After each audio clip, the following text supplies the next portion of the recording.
हन्तानं नमो सिद्धानं नमो आयर्यानं नमो वज्राययानं नमो लोये सहसां तीन भुवन में सार वीतराग विज्ञानता शिव स्वरूप शिवकार नमः त्रियोग समारिके। छैड़ाला जी के आधार से जो अपने स्वाध्याय का क्रम चल रहा है, उस क्रम में कल अपन ने अविरति में जो दो भेद किए थे, एक तो प्राणी हिंसा के संदर्भ में और दूसरा इंद्रिय संयम के संदर्भ में। प्राणीय संयम और इंद्रिय संयम, तो जो 6 काय के जीवों की हिंसा है उसमें प्रमाद परिणति मूल है, और 5 इंद्रियों और मन के असंयम में यानी विषय सेवन में अभिलाषा मूल है। अब दुख का जो कारण है वह पहले नंबर पे तो मिथ्यात आश्रव है, दूसरा अविरति आश्रव है। मिथ्यात के संबंध में चर्चा हो चुकी है, अविरत के संबंध में चर्चा चल रही है, और इसमें अभी तक कुल मिला के बात ये निकल के आई है कि यह जीव देखा देखी पद्धति बुद्धि से, कुल परंपरा से अथवा शास्त्र के आधार से बिना तत्व निर्णय के, वस्तु स्वरूप को ज्ञान में लिए बिना, सम्यक दर्शन के बिना, आत्मानुभव के बिना बाह्य में जो व्रत अंगीकार कर लेता है, आप समझे ना, तो वहां पर यानी बाह्य रूप से तो व्रतादि अंगीकार करने से ये ऐसा लगता है कि अविरति का त्याग हो गया, क्योंकि 5 इंद्रिय के विषयों का सेवन करता हुआ नहीं दिखता द्रव्य रूप से, है ना। 6 काय के जीवों की हिंसा करता हुआ नहीं दिखता बाह्य से, लेकिन अंतरंग में जो प्रमाद परिणति वर्तती है वो हिंसा में मूल है, और विषय सेवन में अभिलाषा मूल है। आप समझे ना, तो अंतरंग में अभिलाषा का अवलोकन नहीं करता और प्रमाद परिणति का अवलोकन नहीं करता, तो अवलोकन में क्या करता है कि बाहर में हिंसा नहीं की ना, बाहर में विषयों का सेवन द्रव्य रूप से नहीं किया ना, तो नहीं किया माने उसका त्याग हो गया। तो इसका मतलब क्या हुआ कि देखो 227 नंबर के पेज पर जो बात लिखी है, अब वो चीज निकल के आ गई कि नहीं आ गई। तथा बाह्य त्रस स्थावर की हिंसा, है ना, तथा इंद्रिय मन के विषयों में प्रवृत्ति, उसको अवरति जानता है ना। यद्यपि अवरति दशा में त्रस स्थावर की हिंसा और इंद्रिय मन के विषयों में प्रवृत्ति देखी जाती है, ये गलत नहीं है बात, क्योंकि अंतरंग परिणाम के बाह्य क्रिया का निमित्त नैमित्तिक संबंध है। अब अगर अंदर में प्रमाद परिणति है और बाहर में वो क्या कर रहा है, त्रस स्थावर की आसक्ति के कारण हिंसा कर रहा है। अब यदि बाहर में पांच इंद्रिय के विषयों की अभिलाषा है अंदर में और आसक्ति है और उसका त्याग नहीं है और उसे बुरा नहीं समझता, तो वो खुले पांच इंद्रिय और मन के विषयों की प्रवृत्ति कर रहा है। लेकिन उसने ये जाना और इससे तो बड़ा कर्म बनता है, पाप बनता है, तो उसने वो छोड़ दिया। रस स्थावर की हिंसा नहीं करता। लेकिन अभी अंतर से वो प्रमाद परिणति नहीं गई है। आप समझे ना, अंदर से वो अभिलाषा नहीं गई है। यानी जिससे तत्संबंधी कर्म बंद होता है और जिसके रहने से निर्विकल्प निराकुलता नहीं आती है, वो मूल तो बना रह गया। और हम ये सब कर किस लिए रहे हैं? आप समझे ना कि आत्म को हित है सुख, सो सुख आकुलता बिन कहिए, आकुलता शिव माहिनता ते शिव मग लागियो चाहिए। हम कर किस लिए रहे हैं? बात को समझ रहे ना? ध्यान देना। प्राय सब लोग, उनसे पूछो ये आप धर्म क्यों कर रहे हो, तो क्या जवाब है? आप ही सोचें, अपना अपना सोचें। किसी का जवाब होगा कि साहब धर्म करने से अच्छा रहता है, सारा दिन तो पाप करते हैं, धर्म करना अच्छा लगता है। माने अच्छा होना चाहिए, थोड़ा बहुत तो धर्म होना चाहिए ना। कोई का जवाब होता है कि साहब धर्म से अनुकूलता रहती है, धर्म करे संसार सुख, धर्म करत निर्वाण, ये सब पढ़ लिया है। फिर किसी का जवाब होता है कि देखो हमारे तो परिवार में शुरू से धर्म के संस्कार हैं और इसलिए हमें तो वो अच्छा लगता है। कोई का जवाब होता है कि अधर्म का फल नरक आदि है और धर्म का फल स्वर्ग आदि है। किसी का जवाब होता है कि धर्मात्माओं की समाज में प्रतिष्ठा होती है, पापियों को कोई नहीं पूछता है। मैंने अनेक अनेक मिलेंगे। और कोई ये कहेगा कि धर्म से हम मोक्ष की प्राप्ति होती है, संसार में बहुत दुख है, वो दुख छूट जाता है, जन्म मरण मिट जाता है और मुक्ति की प्राप्ति हो जाती है, बस। लेकिन वो मोक्ष का स्वरूप क्या है, संसार में दुख कैसा है, किस रूप में है, ये सब कुछ नहीं पता है। पर ये दुख क्या मानता है? सब पति पत्नी के झगड़े। ये दुख क्या मानता है? बाल बच्चों की झगड़े, वो कहे में नहीं चलते हैं, रात दिन दम पीते हैं, खून पीते हैं। बात समझे ना?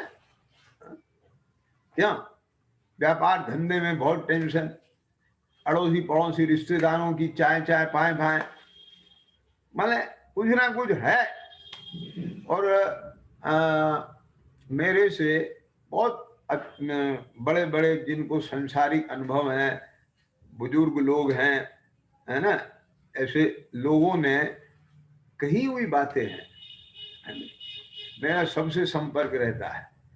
तो बोले भैया हमने जीवन में देखा है, चाहे कोई कितना बड़ा अरबपति खरबपति हो, उसके भी जीवन में कोई ना कोई कीड़ा होता है, कोई ना कोई डीमक होती है, कहीं ना कहीं कुछ ना कुछ होगा।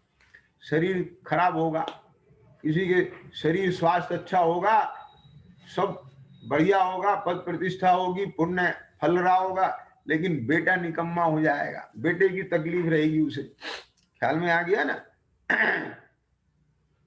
किसी को पत्नी की अस्वस्थता, मतलब कुछ ना कुछ रहेगा। हमने खूब देख लिया है। तो वो दुख क्या समझ रहे हैं? बात समझे ना?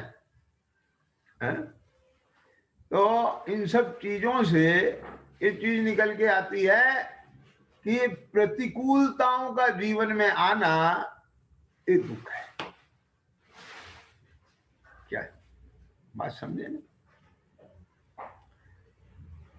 अभी वास्तव में जो दुख का मूल कारण है वो समझ में नहीं आता। यानी किसी के जीवन में, ध्यान से सुनना, प्रतिकूल संयोग आ गए, वो दुख है। शरीर में 700 वर्ष तक कोढ़ रहा, ये दुख है। बोलो 700 वर्ष तक उनके कोढ़ है कि नहीं? मुनिराज के श्यालनी खा रही है कि नहीं?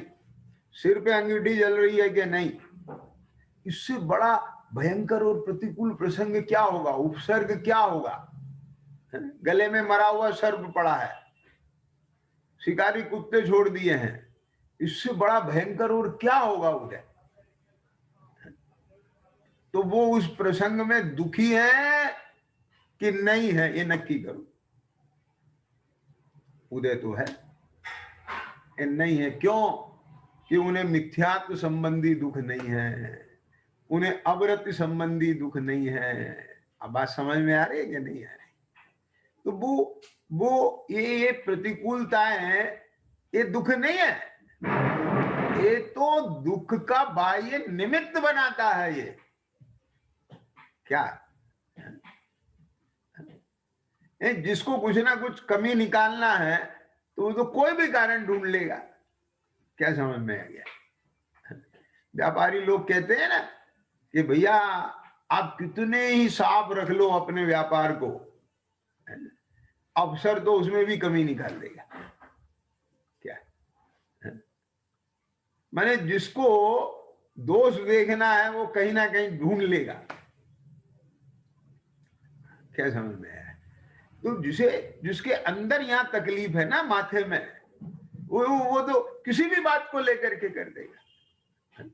जैसे वो महिला थी झगड़ालू, और उससे कोई ने, वो सब ने बात करना बंद कर दिया, पड़ोसियों की सबने बात करना बंद कर दिया। तो अब झगड़ा कैसे हो? और झगड़ा नहीं करे तो उसकी रोटी नहीं हजम हो।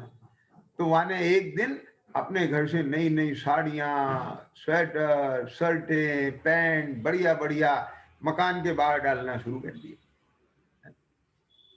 पता नहीं क्यों डाल दिए। फिर उनके ऊपर मिट्टी का केरोसिन तेल छिड़क दिया और हाथ में माचिस ले ली, उसे जलाने वाली थी।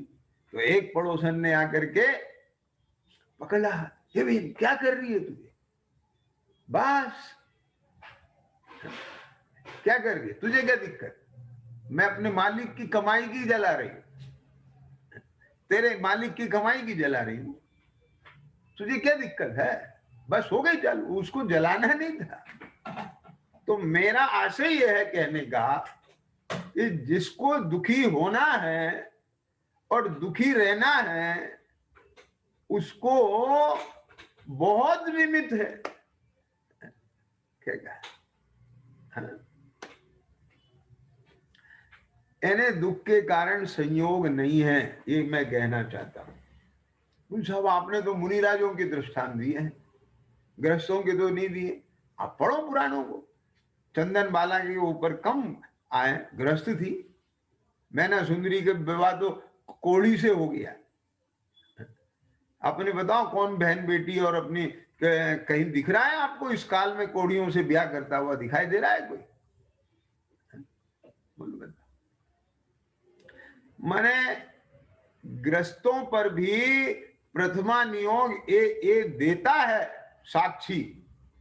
उनके भी उदय बहुत आए हैं सब, लेकिन वो दुख नहीं है। दुख तो भीतर मिथ्यात्व है, दुख तो भीतर का आसक्ति है, दुख तो भीतर की अभिलाषा है, दुख तो भीतर का प्रमाद है, दुख तो भीतर की कसाय है।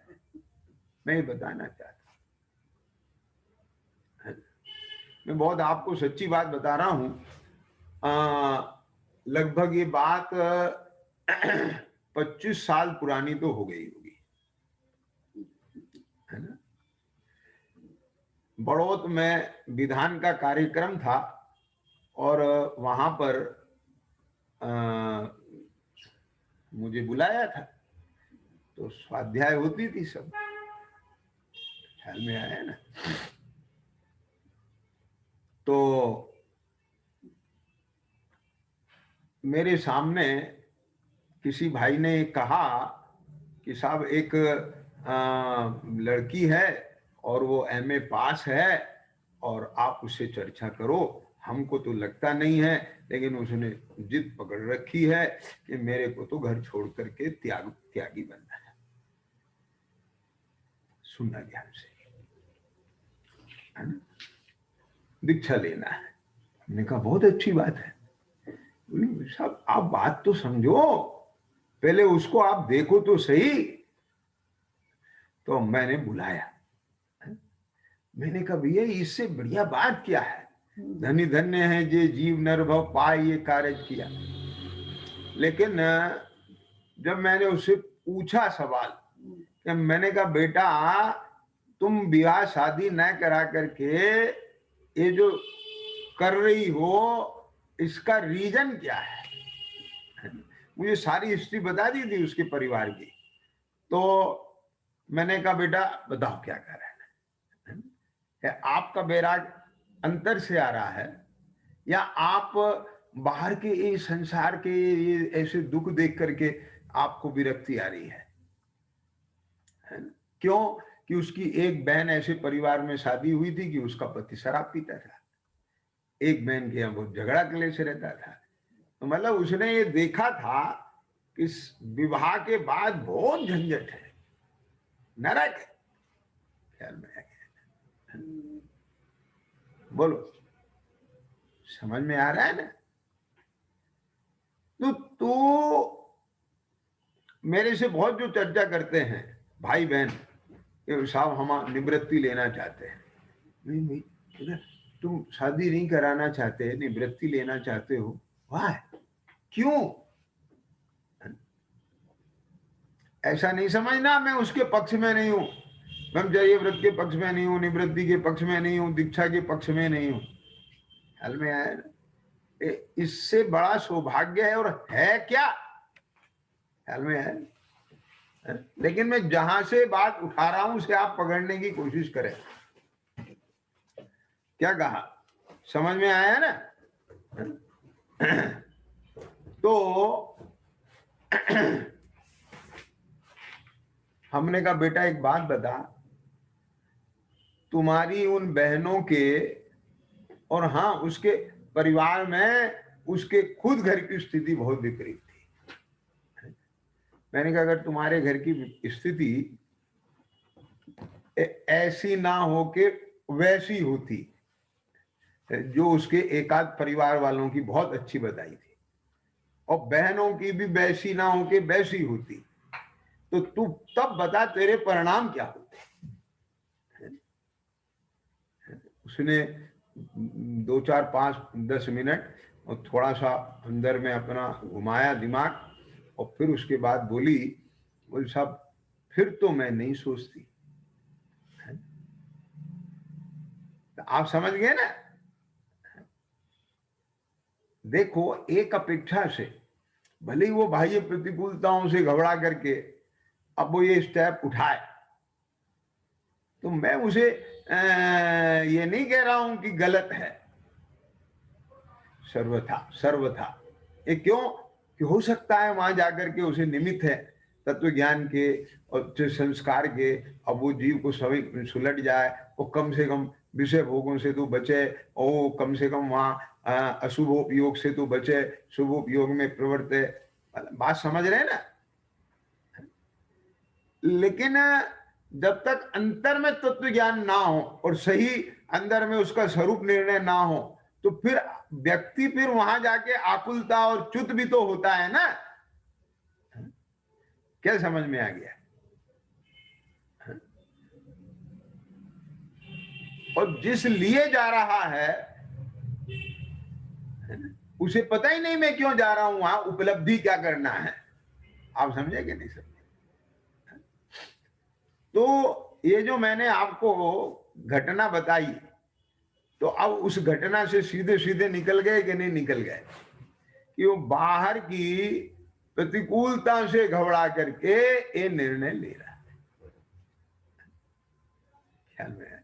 2-4 बच्चों से भी मेरी इस तरह की बात निकल के आई है, वो बेटा शादी क्यों नहीं करा रहे? अब उनके उस संबंधी परिणाम भी दिखाई दें और उनसे कहो तो नहीं कराना है। क्यों? बहुत झंझट है, फंस जाएंगे, बड़ी दिक्कत है, उनकी ये मानते रहो, उनकी ये मानते रहो, गिज गिज बिज बिज, बस।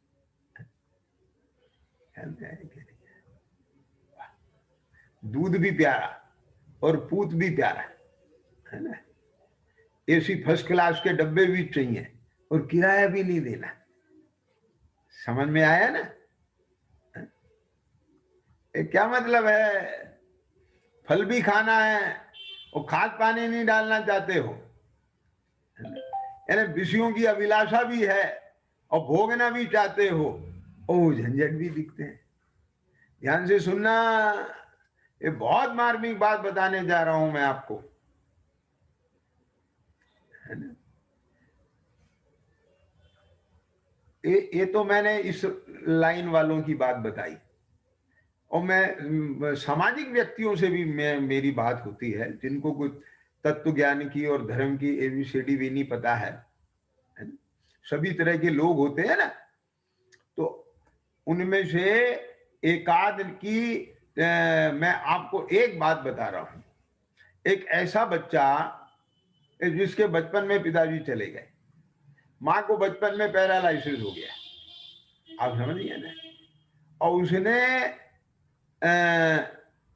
माँ को भी संभाला और मेहनत करके अपनी पढ़ाई लिखाई भी करी, और फिर पढ़ते पढ़ते उन्होंने काम धंधा भी चालू कर दिया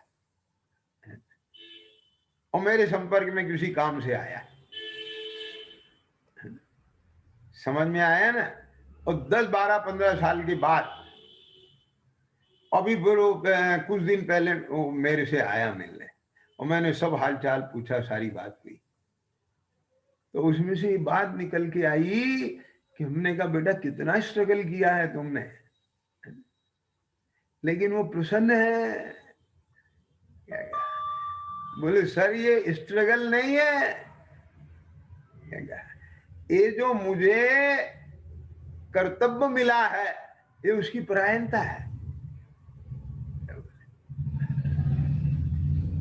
ये मुझे रोल मिला है, उसे मुझे बखूबी निभाना है। वाह, अब बोलो तुम बताओ, वो आकुलित तो नहीं है उसमें? क्या समझ में आया? यानी उसके चित्त में यदि राग है, उसे घर चाहिए, अभी आश्रय चाहिए, उसे माँ बाप चाहिए, उसे अभी पत्नी बच्चे चाहिए, तो भाई साहब फिर उनके बीच में तो सारी बात होगी क्या? बात को समझ रहे ना? मैं क्या कहते हैं, डिमोरलाइज नहीं कर रहा हूं, लेकिन ये चर्चा को कुरेदे बिना इसमें से वो चीज नहीं निकल के आएगी जो मैं दिखाना चाहता हूं आपको। और मुझे डर भी लग रहा है कि कहीं कोई इसमें से अपनी कसाय और स्वच्छंदता का पोषण ना करे, लेकिन क्या करूं, दिखाना तो पड़ेगा ना। क्या समझ में? आपको सुविधाएं तो चाहिए, वो सब, और अपने कर्तव्यों के निर्वाह में, दायित्वों के निर्वाह में आपको लगते हैं कष्ट। क्या समझ में आ गया? इस शरीर चलाने में, मेहनत करने में, बना के खाने में, कमा के खाने में तो आपको तकलीफ लगती है, बहुत झंझट है। अरे झंझट कमाने में है कि झंझट कसाय में है? तेरे को बिना कमाया भी मिल जाएगा, बना बनाया भी मिल जाएगा, और तेरे अंतर परिणाम में शुद्धि नहीं है, तेरे दृष्टिकोण सही नहीं है, तेरा विजन सही नहीं है, तो तू वहां भी दुखी रहेगा। क्या कहा? दुख का कारण बाहर नहीं है, आप समझे ना? दुख का कारण भीतर है, ये बात पहले निकालो, ये बात पहले समझो। लोग कहते हैं घर खीर तो बाहर खीर। अंतर में जिसके मिथ्यात्व के अभाव में सुख आया है तो उसके बाहर में भी सुख आएगा। अंदर से जिसके प्रमाद टूटा है, विषयों की अभिलाषा गई है, तो अब बाहर में कैसे सुख आएगा बताएं हम तुम्हें। दुख का कारण प्रमाद है भाई साहब। बोलो, आप बैठे हो गरमाई में और किसी ने आपको आवाज लगाई, आप धूप का मजा ले रहे हो, आवाज लगाई बच्चे ने, अब बोलो ये 5 मिनट नहीं बैठने दे सकते। तो बच्चे की आवाज तेरे दुख का कारण है कि धूप का राग तेरे दुख का कारण है? बात समझे ना क्या बोला है? वो अनुत्साह तेरे दुख का कारण है, आसक्ति तेरे दुख का कारण है।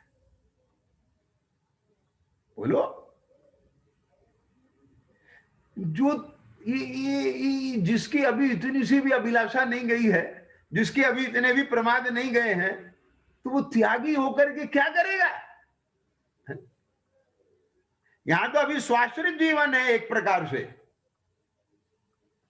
क्या कर, तू कमा के खा सकता है, बना के खा सकता है, यहां बैठ सकता है, ये कर सकता है, वो कर सकता है। वहां तो सब उदयाधीन है। तेरे अंदर इतनी क्षमता है, तेरे अंदर इतनी सहनशीलता है, तेरे अंदर भी भेद विज्ञान की निर्मलता है, तेरे अभी आत्म स्थिरता इतनी है कि वहां तेरे परिणाम में सौम्य भाव रह सके। क्या यदि ये स्थिति नहीं रही तो बोलो बाह्य से तो त्याग हो जाएगा, लेकिन अंतर की आकुलता के अभाव में जो शांतता और आनंद, क्या विशुद्धता, पवित्रता वो बनना चाहिए, वो कहां से आएगी भैया? मेरा मतलब समझ में आया कि नहीं आया? क्या बोला भैया? क्या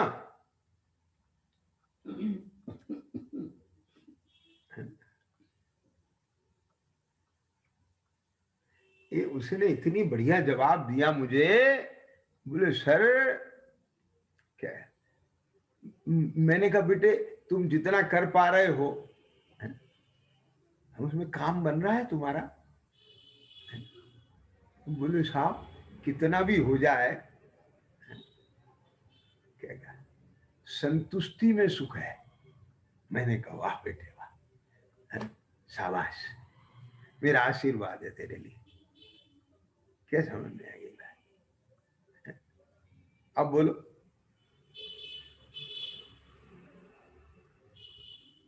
यानी वो पकड़ रहा है अंदर का भाव। क्या आपको अपील कर रही है मैं जो कहना चाह रहा हूं बात? तो वो जो अंतरंग, पंडित जी ने देखो क्या कहा है यहां पर, है ना? देखो पंडित जी ने इतनी सुंदर बात कही है कि जो ये मिथ्यात अवृत्ति कषाय योग है, ये आश्रम के भेद हैं, उन्हें बाह्य रूप तो मानता है। क्या कहा? बाह्य रूप तो मानता है, परंतु अंतरंग इन भावों की जाति को नहीं पहचानता। क्या कहा? आप समझे ना कुछ? उसे ये पहचान नहीं है। जी हाँ,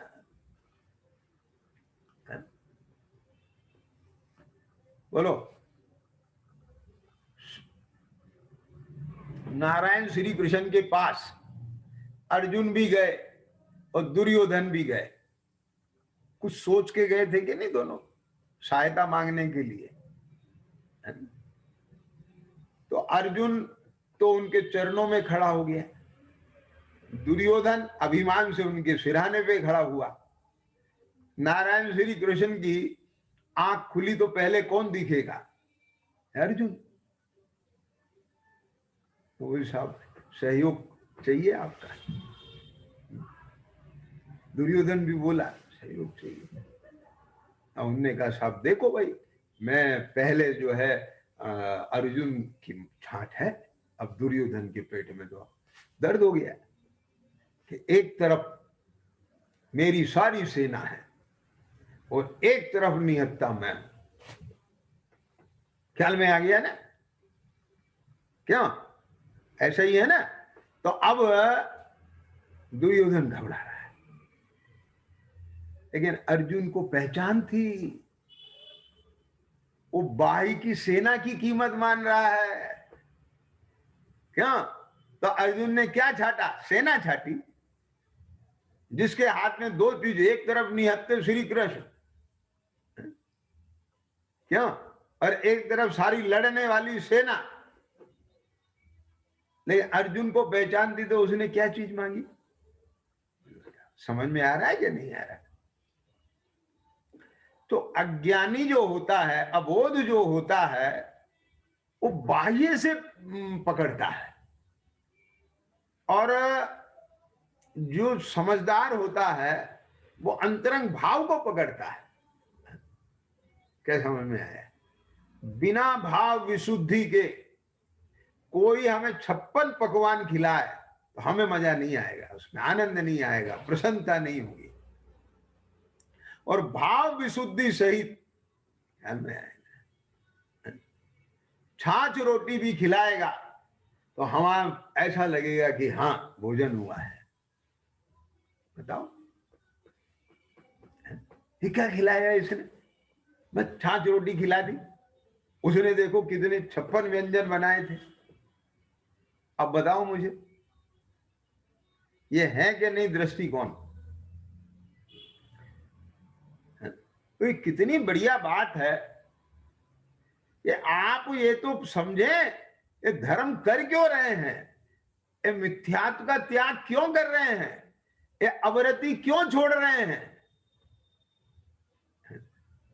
बात समझ में आ रही है कि नहीं आ रही है? ये सब कर रहा है तो उससे जो तेरा प्रयोजन है वो पूरा होगा कि नहीं होगा? ख्याल में आया ना? है? क्या कह रहे हैं? अब इसमें देखो, ये बहुत बढ़िया बात है।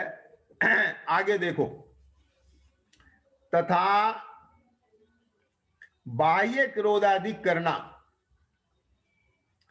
उसको कसाय जानता है, और अभिप्राय में राग द्वेष बस रहे हैं उनको नहीं पहचानता।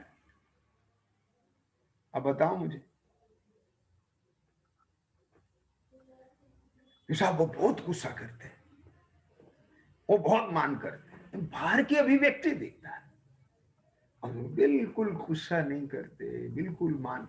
ठीक है, अच्छी बात है, लेकिन तेरी निगाह अपने लिए, ध्यान से सुनना बात, हमको अपना कल्याण करना है। क्या कहा? ये बाहर में क्रोध आदि, क्रोध मान माया लोभ द्रव्य रूप से, अभिव्यक्त रूप से, समझ गए क्या नहीं? छूट गए, लेकिन यहां अभिप्राय में इष्ट अनिष्ट पना पड़ा है, तो परिणाम मलिन होंगे। आप भले ही बाहर में अभिव्यक्त ना करें, पर आपकी फीलिंग इफेक्ट होगी, आपको अच्छा नहीं लगेगा। यदि अनिष्ट का संयोग हो और यहां कुछ ना हो, कुछ कुछ, मैं पहले बहुत बोलता था, क्या समझ में आया? है ना? आपके सामने किसी व्यक्ति की बुराई की जा रही है और वो सुन करके आपके भीतर कुछ कुछ होता है, तो समझ लेना आप उससे बंधे हो।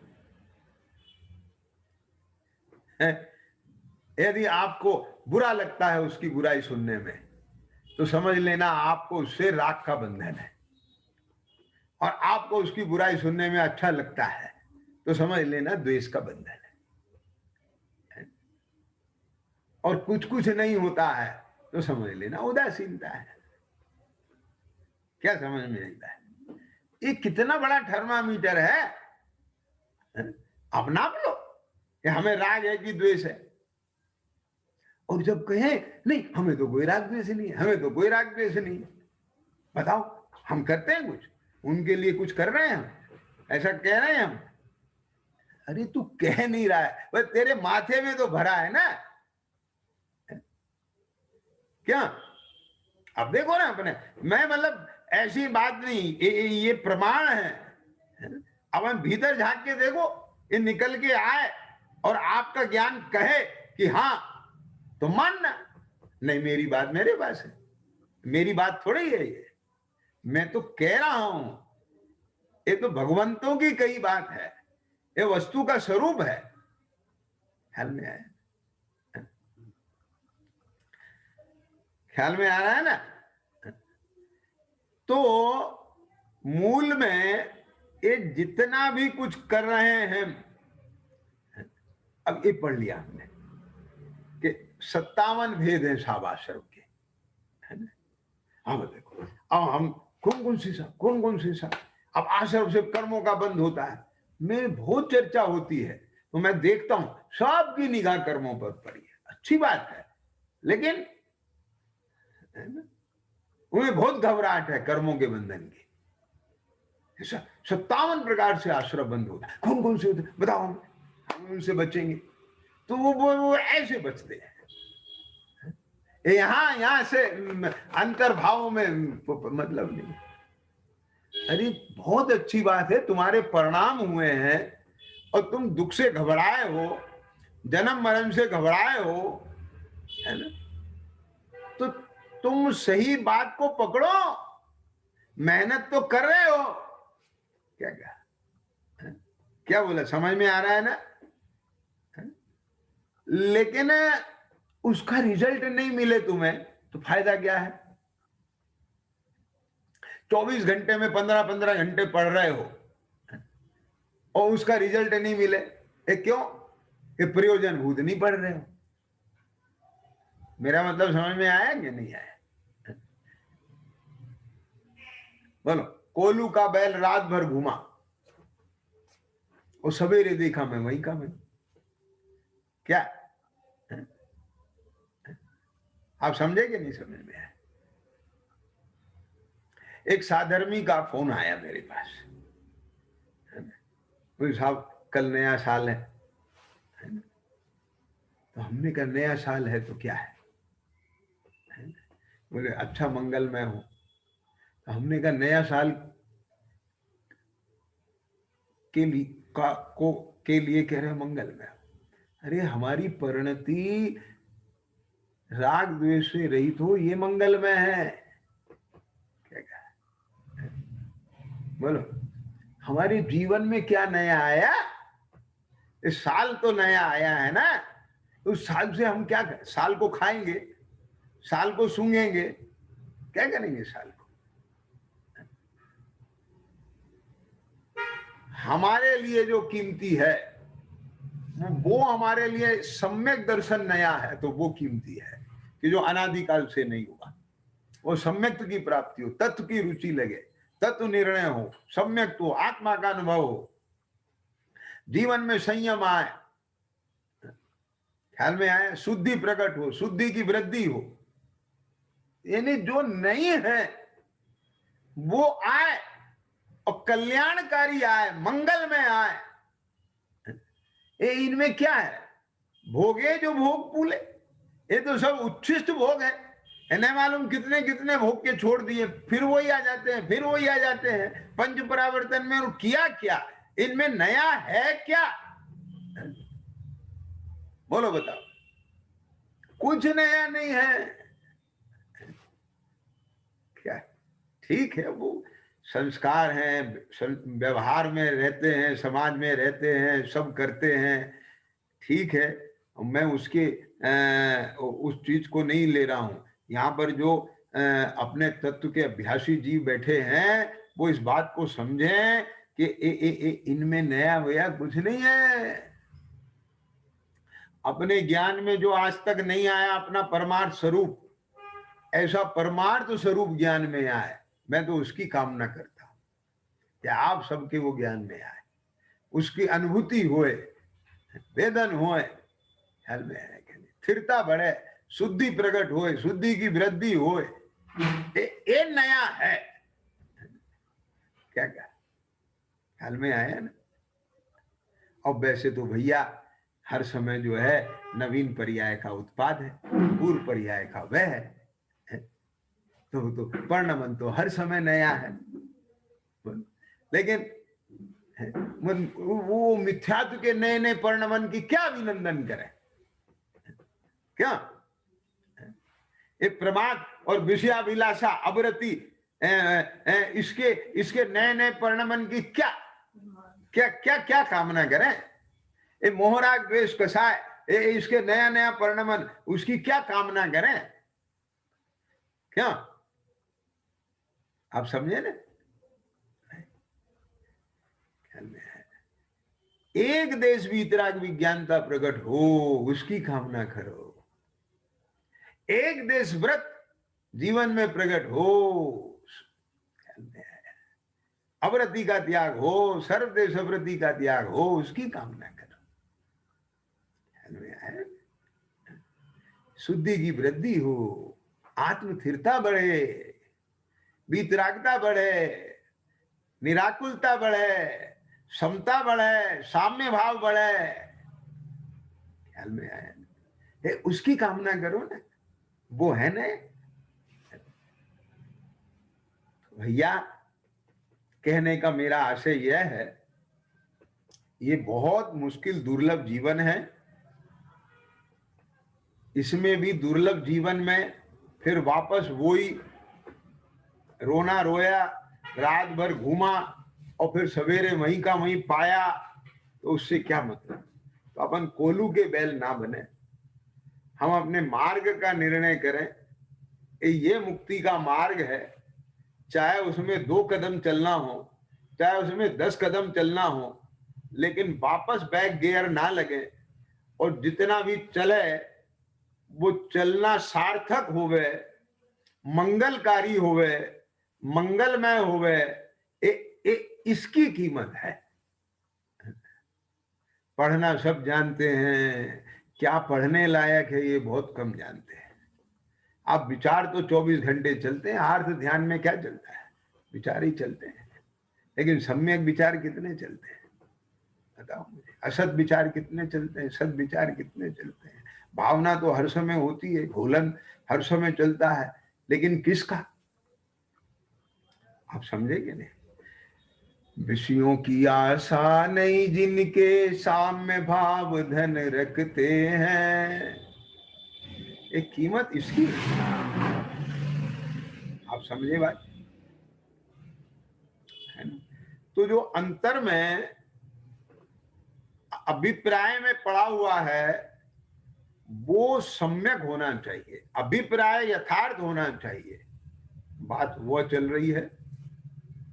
तो यहाँ मेरा कहने का आशय यह है ना? तो हाँ, वो थोड़ा सा वो जो विषय चलाया था हमने, उसको और मैं स्पष्ट कर दूं, कभी बीच में बदल गई है धारा। तो वो जो है ना, विषयों का त्याग कर रहे हैं बाहर से, है ना? तो विषयों का त्याग कष्टों से घबरा के नहीं होना चाहिए।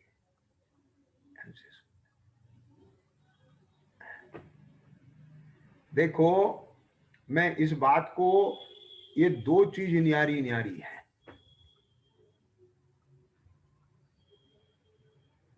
क्या समझ में है? मजदूरी करना, धूप में पत्थर तोड़ना कष्टप्रद हो सकता है, अनकंफर्ट, और आराम से कुर्सी पर बैठ के काम करना कंफर्ट हो सकता है। लेकिन इसका संबंध आकुलता और निराकुलता से नहीं है। एक धूप में पत्थर तोड़ने वाला निराकुलित हो सकता है, और एक एसी में बैठने वाला आकुलित हो सकता है। क्या समझ में आ गई बात? ये आप सिनेमा देखते हैं ना, ये जितने भी कलाकार हैं, क्या हीरो हीरोइन नहीं कह रहा हूं, अभिनेता, अभिनय करने वाले कलाकार, समझे ना? लोग तो भगवान की तरह से पूछते हैं, अरे वो क्या है, तुम्हारा मनोरंजन करने वाले हैं, थोड़ा सा उसे और फाइन हो गया। तो अब वो कहाँ रहते हैं? एसी गाड़ी, एसी बंगले, छोटे से छोटे के लिए। क्या समझ में? लो, आपसे बात करते करते एक और विचार आया मुझे, है ना? जैसे स्वर्गों के देव होते हैं ना, तो अब उनके लिए कहते हैं ना कि छोटे से छोटे देव का वैभव इतना होता है। तो इस हमारे सारे बंबई के जितने भी अभिनेता हैं ना, उनमें तो छोटा से छोटा भी हो तो उसके भी ठाट बाट बहुत है। लेकिन वहां देखो कसायों की प्रचुरताएं कितनी है, सुसाइड कर करके मर रहे हैं सारे के सारे, अंदर में इतनी गंदगी भरी पड़ी है। सब खुल रही हैं पोलें, समाचारों में आ रही है। खैर, तो अब मैं क्या कहने जा रहा था, सुनना ध्यान से। एसी गाड़ी, एसी बंगले, सब कुछ ठाट बाट। लेकिन फिल्म में जब वो दृश्य करते हैं तो उसमें सारे के सारे एसी बंगले वाले तो नहीं रोल मिलते हैं ना। कोई किसान खल जोत रहा है, कहीं खोद रहा है, पत्थर तोड़ रहा है, कुली बन रहा है, मतलब नाना प्रकार के आते हैं। समझ में आया ना? तो अब जब वो उस समय धूप में, गर्मी में पत्थर तोड़ने का कर रहा है, वहां एसी थोड़ी चल रहे हैं, तो धूप की गर्मी तो लग रही है ना उसे। क्या समझ रहे? समझने जरा, यहाँ के माध्यम से आपको बहुत मार्मिक बात बताना चाहता हूं। वो उसको धूप का कष्ट तो है, लेकिन गरीबी की आकुलता नहीं है। क्या समझ में आ गई बात? क्योंकि अंतर में ये श्रद्धान है, ये मेरा स्वरूप नहीं है, मेरा बंगला तो एसी है। आप समझे ना? क्या वो बदन सिर पे लाद करके चलने का तो तकलीफ है, और झोपड़ी में रहने की तो उतने समय तकलीफ है। क्या अब वो ऐसे वो क्या सत्तू घोल के पी गया, तो उतनी तो तकलीफ है, आकुलता नहीं है। तो क्यों नहीं है? जबकि बाह्य संयोग ऐसा है। मैं ही बताना चाह रहा हूं, क्योंकि भीतर श्रद्धान ये है कि ना तो ये मैं हूं और ना ये मेरा स्वरूप। क्या समझ में आएगी?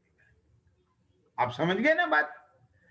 तो वो जो इन प्राप्त संयोगों को, बाह्य उदयों को दुख नहीं मानता अज्ञानी। क्या समझ में आया? वो दुख का कारण और दुख अपने ही अंतर के कषाय भाव, आसक्ति भाव, राग भाव इसको मानता है, क्योंकि उसका मिथ्यात्व चला गया है। अब उसके भीतर निगाह में भ्रम का पर्दा नहीं है, उसकी आंखों का ऑपरेशन हो चुका है, जाला हट चुका है। अब वो यथार्थ देखता है, यथार्थ श्रद्धा ने उसका ज्ञान यथार्थ काम करता है। भले ही वो उसमें स्थिरता नहीं रह पाती है, जघन्य ज्ञान का अपराध है। आई बात समझ में कि नहीं आई? ये बहुत बड़ा काम है।